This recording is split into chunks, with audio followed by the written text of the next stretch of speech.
Any fan of the Oreo cookie knows all about the double stuffed cookie. The name makes you think you're getting twice the amount of filling. I certainly thought that. So imagine my surprise when I found out that there was a math class in a New York high school that put that to the test and actually found out that double stuffed Oreos fall 7% short of being truly double stuffed. So the label created one expectation, but the reality was different. Can the same thing happen in retirement? Stay tuned to find out. You're listening to Jacksonville's Retirement Coach with our host, Adam Wolf. Adam is a certified financial planner and president of Wolf Retirement Navigation. You can learn more at wolfretirement.com. Adam, did I just burst your Oreo cookie bubble? Wow. No way a major corporation is trying to rip us off. No way. Yeah, no shocking, way. Right? First time I've heard of that. Yeah, I have to say I was a little bummed because I do love my double stuffed Oreos, but I should have known better. To your point, they're gonna save any way they can. I don't know. I saw those rainbow ones like a couple years back, and I was like, wow, I can't eat that. That's just too bright of a color. Yes. So we have here in the radio department, we have a whole list of all the different flavors of Oreos that we have all tried over the course of working together. And we're up to 45 different flavors of Oreos. Wow. Some are downright disgusting. We found some that they're sold in other countries. There was I think one from Japan, and it was like blueberry and grape together. It tasted like bubble gum in the middle of an Oreo. That was not a good combination. But thus far, 45 have made it to the list. Some are darn good.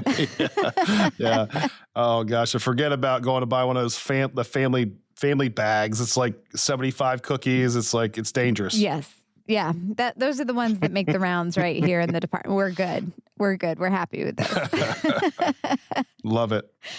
Well, the reason I mentioned it is because in that case, the case of the Oreos, there was an expectation that I was going to get my fully double stuffed Oreo, and then the reality hits of I'm only getting 93% stuffing. Where are retirees having expectations and then being shocked by the reality? Are there discrepancies? Yeah, there could be a couple places that I see, and sometimes I see it on the plus side, but on the downside, Social Security is one, and the average Social Security payment right now, 2026, is $2,076 a month.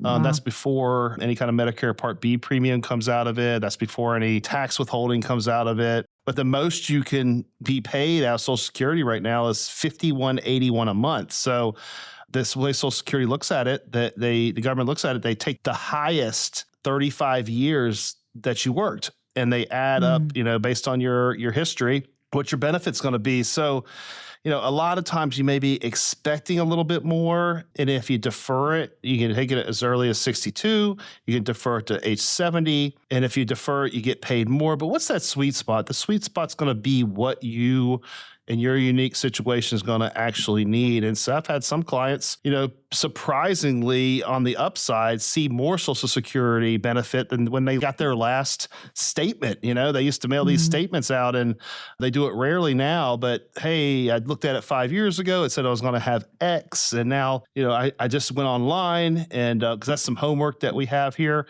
for folks, is to go online and see what their actual benefit's going to be prior to retirement. And it is actually more than they thought. And I actually had one couple come in, and they weren't necessarily, they didn't know of all the rules of Social Security. And if they did, I would just, hey, you don't need me if you know all the rules for Social Security.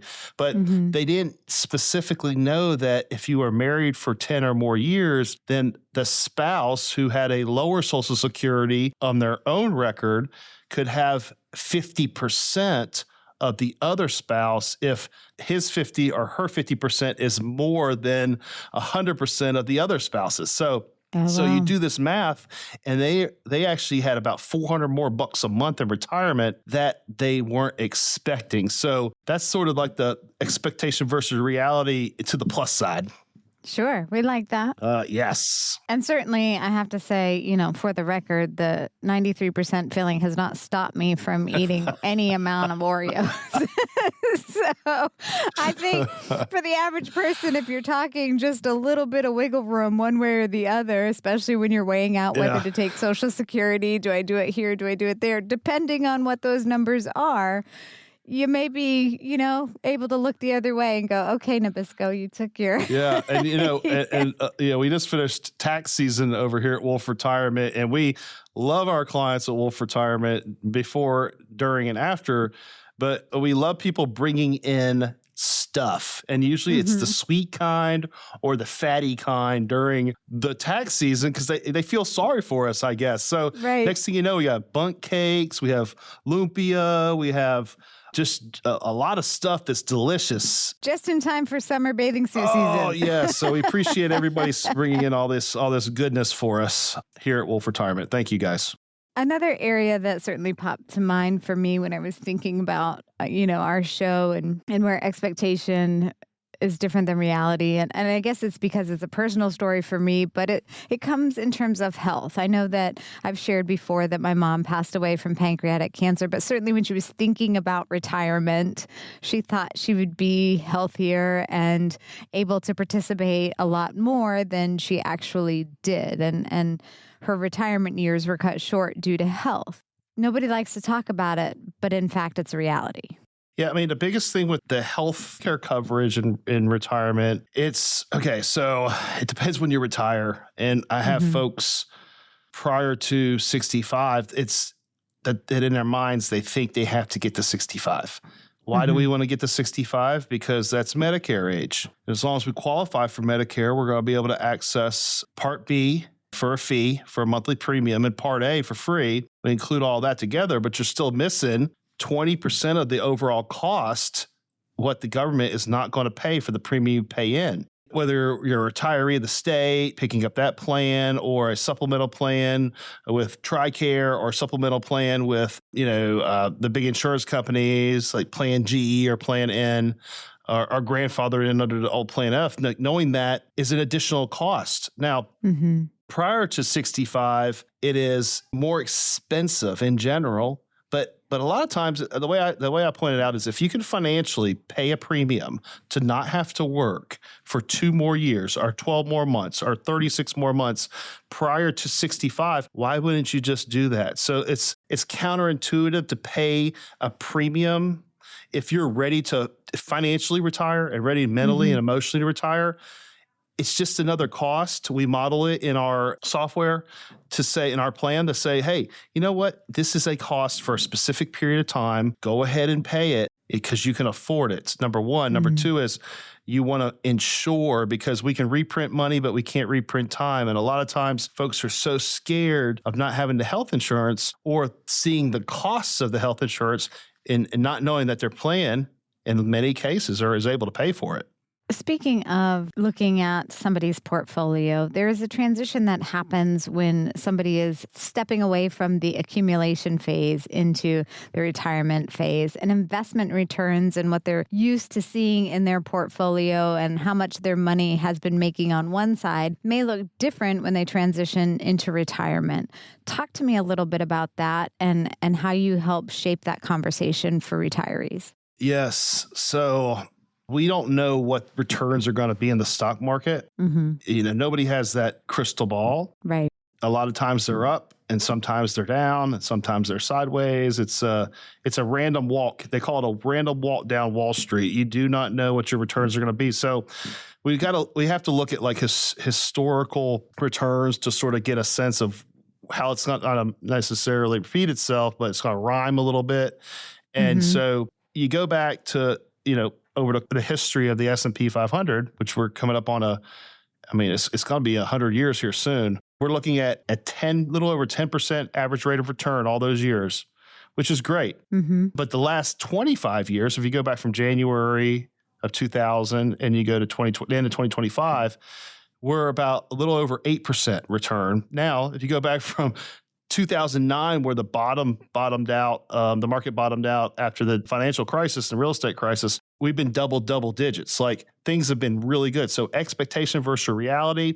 And a lot of folks that we meet with for the first time, the expectations of returns are not out of whack. Most people don't need 13, 15, 20% returns. That's only going to happen for, the last 3 years in a row, we've had that in the stock markets, in the S&P specifically.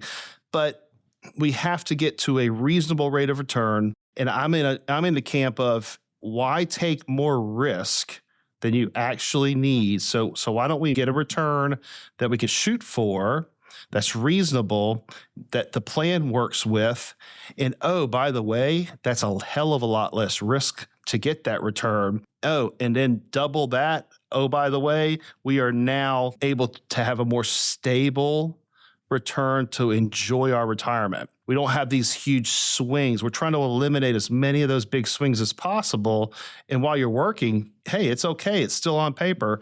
While you're retired, now you have to draw income out of that, and having those fluctuations of your balances while you're taking money out of the account to live off of can be pretty detrimental, not only to the math, but also to being able to sleep well at night. So it's counterintuitive, but least amount of return that you need to make your plan successful is how I look at it.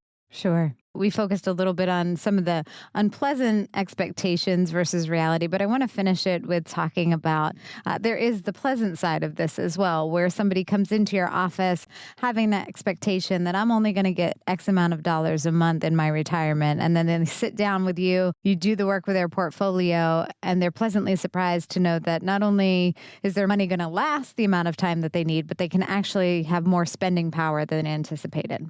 Yes, lasting spending power in most cases, those go hand in hand. But what I also would like to add to that is there's many, many times where we sit down and folks think they have to work longer. They already have enough to do and accomplish what they want to have accomplished. Now, financially, they don't have to work anymore, but, not all of us are ready to mentally hang it up, or physically hang it up, or emotionally hang it up from our current career. A lot of us are, and they're like, Adam, when can we get it done as soon as possible? Submitting my notice today. I had this new boss, and they're all, oh my gosh, I've heard that a lot of times. Hey, I had this new boss. When can I retire? Or the corporate structure, companies being bought again, and this and that, and that and this. And then I have some folks like, hey, well, why would I retire if my commute is 2 bedrooms down from a master to where now I'm in my office? I'm because they're working from home. So why give up that constant income, especially if they still have some things to wrap up before they pull the trigger on full retirement. So everybody's a little bit different that way. But the expectation versus reality, you won't know until you crunch the numbers, and that's what we do for folks here. And to your point, there is that piece to think about as well, which is what your time will look like after. And that should be part of the conversation with your financial planner. Not only just the numbers, but do you have something that you're retiring to? You're retiring from corporate, but do you have something you're retiring to? Are you going to be, donating your time? Are you going to work part-time just because you can? Are you going to travel? You're going to spend time with the grandkids? That's part of the conversation too. Yes, and that's extremely important because you can, financially crunching the numbers, you can retire and have the income necessary to do what you want to have done and pay the bills and all that good stuff.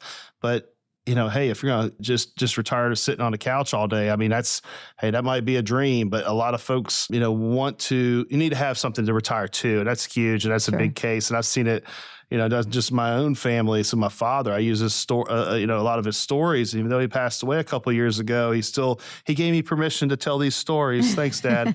So he retired at age 60 because he was as frugal of a man that you have ever met in your life, but he also saved his you-know-what off and also lived within his means. So at 60, he retired from the phone company, and he was... After 6 months, the honey-do list was still there, but it was checking the boxes, and he was not bored to death, but almost bored to death. Yeah. And so he always wanted to learn how to cook, and so he went to culinary school in the city that he lived in at the time, and did for 9 months and learned how to cook, and then worked for a kitchen for many years, and just. Everybody's a little bit different, but he could not be in the house for more than.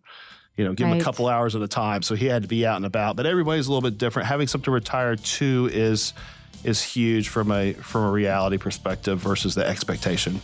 Well, we certainly all want our retirements to be double stuffed, but the real outcome of that depends on the plan that you have in place. And having the right advisor on your team can make all the difference. If you are ready to build and not just plan, but build a lifelong partnership with your advisor, you can schedule a complimentary consultation with Adam today. Visit wolfretirement.com or give him a call at 904-232-8760. And of course, if you found this episode helpful or you have an Oreo lover in your life, be sure to give it a share. And we would love it if you came back again next time. Thanks so much for joining us. Investment advisory services offered through Coil Capital LLC, a registered investment advisor. Wolf Retirement Navigation LLC and Coil Capital LLC are not affiliated. Investing involves risk, including the potential loss of principal. No investment strategy can guarantee a profit or protect against loss in periods of declining values. Opinions expressed are subject to change without notice and are not intended as investment advice or to predict future performance. Past performance does not guarantee future results. Consult your financial professional before making any investment decision. This information is designed to provide general information on the subjects covered. It is not, however, intended to provide specific legal or tax advice and cannot be used to avoid tax penalties or to promote, market, or recommend any tax plan or arrangement. Please note that Wolf Retirement Navigation LLC and its affiliates do not give legal or tax advice. You are encouraged to consult your tax advisor or attorney. Annuity guarantees rely on the financial strength and claims paying ability of the issuing insurer. Any references to protection or benefits or lifetime income generally refer to fixed insurance products. They do not refer in any way to securities or investment advisory products or services. Fixed insurance and annuity product guarantees are subject to the claims paying ability of the issuing company and not offered by Coil Capital LLC. Florida Insurance License Number W016816.